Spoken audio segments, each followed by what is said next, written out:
आसाम में 7 लाख लोग सैलाब से मुतासर हुए हैं। 18 लोगों की मौत हुई है। मगर ये मुख्यमंत्री को आसाम की जनता की तकलीफ की फ़िक्र नहीं है, उसको मदरसे की फ़िक्र है। ये मुख्यमंत्री को जानना चाहिए, जो हिस्ट्री का वीक स्टूडेंट है, कि जब संघी लोग अंग्रेज़ों से मिले हुए थे और जेल में बैठकर अंग्रेज़ों से माफ़ी की भीख मांग रहे थे, यही मदरसे के ज़िम्मेदारों ने अंग्रेज़ों के ख़िलाफ़ जिहाद का फतवा दिया। यही मदरसे से पढ़ने वाले लोगों ने अंग्रेज़ों के ख़िलाफ़ अपनी जानें दे दी। और ये इनका एक इन्फीरियरिटी कॉम्प्लेक्स है। वो इस तरह से इन्फीरियरिटी कॉम्प्लेक्स को छुपाने के लिए इस तरह की बकवास करते रहते हैं। क्या राजा राम मोहन राय मदरसे में पढ़े थे या शाखा में पढ़े थे? और शाखाओं में और मदरसों में फ़र्क ये है कि मदरसों में इंसानियत का सबक सिखाया जाता, इंसानियत से हमदर्दी और मोहब्बत का पैगाम दिया जाता। तो इनको ये चीज़ें समझ में नहीं आती और इनको ये बात समझने की ज़रूरत है कि मदरसों में साइंस, मैथ्स सब पढ़ाया जाता और मदरसों के ज़रिए से ही भारत को और ख़ूबसूरत बनाया गया। तो इनको इन सब चीज़ों से मालूमात नहीं है। और आखिरी बात यह है कि नरेंद्र मोदी की सरकार क्या मदरसा मॉडर्नाइजेशन की स्कीम नहीं चला रही है? क्या सालाना भारत की पार्लियामेंट में उसका बजट मंजूर नहीं होता है क्या? तो इनको सिर्फ मुसलमानों से और इस्लाम से नफरत है, ये खुल के आ गया उनकी ज़बान पर। नमस्कार, स्वागत है आपका हमारे चैनल पर। आसाम के मुख्यमंत्री हेमंता बिस्वा शर्मा के बयान से भड़के असदुद्दीन ओवैसी और महबूबा मुफ्ती। आपको बता दें कि आसाम के मुख्यमंत्री हेमंता बिस्वा शर्मा ने कहा था कि अगर बच्चों को इंजीनियर और डॉक्टर बनाना है तो मदरसे शब्दों को गायब करना होगा। मदरसों में नहीं पढ़ाया जाता है इस तरीके से ज्ञान। और वहीं उन्होंने कहा कि हम नहीं कह रहे हैं कि कुरान मत पढ़ाओ, पर हम ये कह रहे हैं कि ज़्यादातर जो ध्यान है बच्चों का वो मैथ्स, इंग्लिश और साइंस जैसे सब्जेक्टों पे जाना चाहिए, जिससे कि बच्चे भविष्य में डॉक्टर या इंजीनियर बन सके। जहाँ एक तरफ बच्चों की भविष्य को चिंता को लेकर ये बयान दिया गया आसाम के मुख्यमंत्री हेमंता बिस्वा शर्मा की तरफ से, जहाँ उसी को लेकर अब लगातार राजनीति जारी है, तो ओवैसी और महबूबा मुफ्ती का इसको लेकर बयान सामने आया है। आपको बता दें कि पीडीपी की अध्यक्ष महबूबा मुफ्ती ने भी इसको लेकर बयान दिया है और महबूबा मुफ्ती ने कहा है कि मदरसों को लेकर इसीलिए राजनीति हो रही है क्योंकि बीजेपी के जो मुख्यमंत्री हैं उनमें एक होड़ लगी हुई है कि कौन मुसलमानों के खिलाफ ज्यादा बयानबाजी कर सकता है, कौन उन्हें ज्यादा परेशान कर सकता है। जहां एक तरफ ये परेशानी की बात की गई है महबूबा मुफ्ती की तरफ से, तो वही महबूबा मुफ्ती ने इन शब्दों का जिक्र भी किया है कि मुसलमानों को भड़काने का और उकसाने का प्रयास किया जा रहा है भारतीय जनता पार्टी के इन तमाम लोगों के द्वारा, मुख्यमंत्रियों के द्वारा, चाहे फिर वो मध्य प्रदेश के मुख्यमंत्री शिवराज चौहान हो या उत्तर प्रदेश के मुख्यमंत्री योगी आदित्यनाथ या असम के मुख्यमंत्री हेमंता बिस्वा शर्मा या गुजरात के मुख्यमंत्री को लेकर भी ये टिप्पणी की गई है महबूबा मुफ्ती की तरफ से। आपको बता दें कि आखिरकार महबूबा मुफ्ती ने क्या क्या कहा है इन सब चीजों को लेकर। महबूबा मुफ्ती ने कहा है कि एक प्रतियोगिता चल रही है, क्या वे गुजरात मॉडल, यूपी मॉडल लागू करना चाहते हैं या असम के मुख्यमंत्री ध्रुवीकरण की राजनीति में 2 कदम आगे रहना चाहते हैं। वे इस देश की जड़ें हिलाने की बात कर रहे हैं। जिस संविधान पर यह देश टिका है अब उसे अलग किया जा रहा है। और वहीं पीडीपी की प्रमुख महबूबा मुफ्ती ने इन बातों का भी जिक्र किया है, जिसमें महबूबा मुफ्ती ने कहा है कि गुजरात, उत्तर प्रदेश, असम और मध्य प्रदेश मॉडल में देश को बदलने का प्रयास किया जा रहा है। देश को Gujarat model, Uttar Pradesh model, Assam model, Madhya Pradesh model, जो भी इसे आप कहना चाहते हैं, इसमें बदलने का प्रयास किया जा रहा है।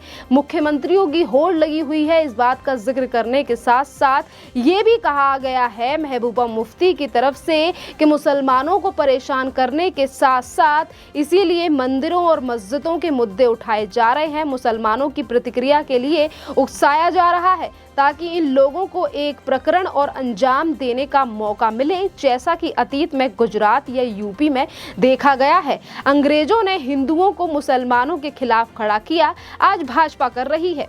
प्रधानमंत्री चुपचाप देख रहे हैं और उनकी पार्टी सोचती है कि जो वो कर रहे हैं वो सही कर रहे हैं। आप देख सकते हैं कि जहां बच्चों के भविष्य को लेकर हेमंता विश्व शर्मा की तरफ से बयान दिया गया, मदरसे को लेकर भी उनकी तरफ से कहा गया कि मदरसे शब्द को इस्तेमाल को खत्म कर देना चाहिए। हम नहीं कह रहे हैं कि कुरान को नहीं पढ़ाओ, पर कुरान और धार्मिक जो ग्रंथ हैं वो घर पर भी बैठकर बच्चे पढ़ सकते हैं। ज्यादातर जो ध्यान है वो स्टूडेंट को उन विषयों पर देना चाहिए जिससे कि वो भविष्य में जाकर एक उज्जवल भविष्य की तरफ वो बढ़ सके। पर इसी को लेकर आज किस तरीके से महबूबा मुफ्ती, जो हमेशा सिर्फ एक विशेष समुदाय को लेकर ध्रुवीकरण की राजनीति करती हैं, आज वो बयानबाजी दे रही हैं। इसी को लेकर असदुद्दीन ओवैसी, जो कि AIM के प्रमुख हैं, उन्होंने भी इस पर टिप्पणी करते हुए कहा और ये एक बात कही गई है कि बीजेपी और उनके जो नेता हैं वो मुसलमान और इस्लाम से नफरत करते हैं, जो कि आज उनकी जुबान पर आ गया है और इसीलिए ये बयानबाजी की जा रही है हेमंता विश्व शर्मा की तरफ से। ये बोल है असदुद्दीन ओवैसी के और इसी के साथ असदुद्दीन ओवैसी ने तमाम बातों को भी कहा है। असदुद्दीन ओवैसी ने कहा है कि हेमंता विश्व शर्मा के बयान पर जब उन्होंने टिप्पणी की तो कहा इनको सिर्फ मुसलमान और इस्लाम से नफरत है। जी हाँ, असदुद्दीन ओवैसी ने इसी अंदाज में अपने बयान को कहा कि इनको सिर्फ मुसलमान और इस्लाम से नफरत है। ये खुलकर इनकी जुबान पर आ गया है। मोदी सरकार में क्या मदरसा मॉडर्नाइजेशन स्कीम नहीं है? मदरसों ने आज़ादी दिलाने में सबसे आगे मदद की थी, सबसे आगे रहे थे मदरसे। और यहाँ पर असदुद्दीन ओवैसी ने यह भी कहा है कि जिस वक्त पर देश गुलाम था, जो संघी थे वो अंग्रेजों से भीख मांग रहे थे आज़ादी की, तो वहीं दूसरी तरफ मदरसों की तरफ से फतवा जारी किया गया था ब्रिटिशर्स के खिलाफ। यानी कि किस तरीके से असदुद्दीन ओवैसी की तरफ से मदरसों को लेकर बातें कही गई हैं। और इसी के साथ असदुद्दीन ओवैसी ने कहा है कि मदरसों में पढ़ाए जाते हैं साइंस और मैथ्स, पर ये चीजें अनपढ़ संघी नहीं समझेंगे। इतना बड़ा बयान दिया गया है असदुद्दीन ओवैसी की तरफ से। और वहीं दूसरी तरफ जिस तरीके से अभी हमारे पूरे देश में जो विपक्ष है और जो पक्ष है किस तरीके से एक दूसरे के ऊपर राजनीति कर रहे हैं, आरोप प्रत्यारोप की राजनीति ज्ञानवापी को लेकर ही लगातार जारी है। जहां एक तरफ मदरसों के मुद्दे को लेकर बोल रहे थे असदुद्दीन ओवैसी और इतने में ही उन्होंने कहा कि हमारे जो भारत के रहने वाले मुसलमान हैं उनका तुगलकों से कोई लेना देना नहीं है, उन लोगों से कोई लेना देना नहीं है, पर ये बताएं कि आखिरकार उन मुगलों की बीवी कौन थी। अब इसको लेकर भी लगातार राजनीति शुरू हो गई है कि किस तरीके से असदुद्दीन ओवैसी ने इन चीजों को लेकर टिप्पणी की है। तो जहां एक तरफ असदुद्दीन ओवैसी ने हेमंता विश्व शर्मा को लेकर टिप्पणी की, तो इसको लेकर जहां एक तरफ बीजेपी के नेताओं की तरफ से भी पलटवार किया गया है असदुद्दीन ओवैसी की तरफ से, तो वहीं दूसरी तरफ लखनऊ के दारुल उलेमा फिरंगी महली के प्रवक्ता मौलाना सूफियाना ने भी असदुद्दीन ओवैसी के इस बयान पर अपनी नाराजगी जाहिर की है। और उन्होंने एक इंटरव्यू के दौरान कहा है कि इस तरीके की बयानबाजी से मुसलमान खुश नहीं होता और ना ही तो उसकी हिमायत करता है। ये वक्त ऐसा है जहां मंदिर और मस्जिद के विवाद को लेकर कहीं ना कहीं दो कम्युनिटी के बीच विवाद तब्दील करने की कोशिश की जा रही है। आपको बता दें यानी कि जो मुस्लिम कम्युनिटी के लोग हैं अब वही असदुद्दीन ओवैसी के इस बयान से ज्यादा खुश नहीं नजर आ रहे हैं। और वही हम आपको बता दें कि मध्य प्रदेश के गृह मंत्री ने भी इस पर बयान दिया है। नरोत्तम मिश्रा ने असदुद्दीन ओवैसी को करार दे दिया है भस्मासुर का। इसी पर उन्होंने कहा है कि ओवैसी मुसलमानों के भस्मासुर हैं। ओवैसी ये बताएं कि जब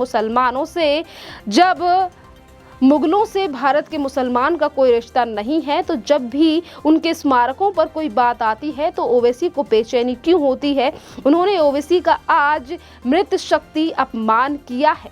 जिस तरीके से असदुद्दीन ओवैसी आज अपने ही बयानों को लेकर घिर चुके हैं, जिस तरीके की बातें कल असदुद्दीन ओवैसी की तरफ से की गई, आपको बता दें कि तमाम जो बातें आसाम के मुख्यमंत्री हेमंता विश्व शर्मा और मदरसों को लेकर या फिर मुगलों को लेकर कही गई हैं, ये एक प्रेस कॉन्फ्रेंस के दौरान कही गई है असदुद्दीन ओवैसी की तरफ से, जहां तमाम अपने बयानों को लेकर घिर चुके हैं असदुद्दीन ओवैसी की। जिस तरीके से वो बयानबाजी कर रहे थे और भड़क गए थे हेमंता विश्व शर्मा के बयानों के बाद, तो इसी के बीच में असदुद्दीन ओवैसी ने एक और बयान दिया इसी प्रेस कॉन्फ्रेंस के दौरान, जब पत्रकारों ने सवाल पूछा।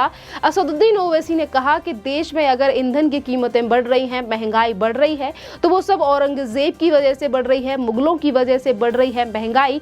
और इसी को लेकर जब पत्रकारों ने कहा कि अब तो ईंधन के पेट्रोल के दाम जो हैं उसमें एक्साइज ड्यूटी को केंद्र सरकार की तरफ से कम कर दिया गया है, इस पर क्या कहेंगे आप? तो उन्होंने कहा कि ये भी मुगलों की वजह से है, यानी कि महंगाई को लेकर भी बार बार पे मुगलों का नाम लिया गया असदुद्दीन ओवैसी की तरफ से, और कहा कि नहीं, मोदी जी का इनसे कोई लेना देना नहीं है। यानी कि जहां एक तरफ देश की जनता को राहत देने के लिए केंद्र सरकार की तरफ से बड़ा फैसला मोदी सरकार की तरफ से लिया गया है, तो वहीं दूसरी तरफ किस तरीके से बौखलाहट सामने आ रही है असदुद्दीन ओवैसी की, और इसीलिए वो इस तरीके की टिप्पणी कर रहे हैं कि देश में अगर आज महंगाई है तो वो औरंगजेब की वजह से है और वो मुगलों की वजह से है। और ये इन सब चीजों पर कल बात की गई है असदुद्दीन ओवैसी की तरफ से कि किस तरीके से आज असदुद्दीन ओवैसी देश में तमाम मुद्दों को लेकर भड़के पड़े हैं, चाहे फिर वो ज्ञानवापी का मुद्दा हो या फिर वो मदरसों को लेकर हो, जो कि बात कही गई है असम के मुख्यमंत्री हेमंता विश्व शर्मा की तरफ से। आपको बता दें कि जहां इन सभी चीजों को लेकर राजनीतिक पार्टियों के बयान सामने आ रहे हैं, महबूबा मुफ्ती की भी हम बात आपको बता चुके हैं, जो हमेशा पाकिस्तान परस्ती की बातें करती हैं। इसी बीच वो किस तरीके से मॉब लिंचिंग को लेकर तमाम बातें करती हैं और कहती हैं कि पाकिस्तान में चीजें हो जाएं तो पाकिस्तान में किस तरीके से सजा मिलती है। यानी कि एक बार फिर से महबूबा मुफ्ती ने अपने बयानों के द्वारा ये साबित कर दिया है कि महबूबा मुफ्ती आज भी पाकिस्तान परस्ती बातें करने से पीछे नहीं हटती, और वो बातें इनके बयानों में साफ देखी जा सकती हैं। खैर, इस टॉपिक पर आपका क्या कहना है, जो कि बात कही गई है हेमंता विश्व शर्मा की तरफ से मदरसों को लेकर, और इस पूरे मामले पर आपका क्या कहना है, जिस तरीके से विपक्षी पार्टी या असदुद्दीन ओवैसी और महबूबा मुफ्ती के इस पूरे बयान को लेकर बयान सामने आए हैं। इसी तरीके की और भी ज्यादा अपडेट्स के लिए बने रहिए आप हमारे चैनल के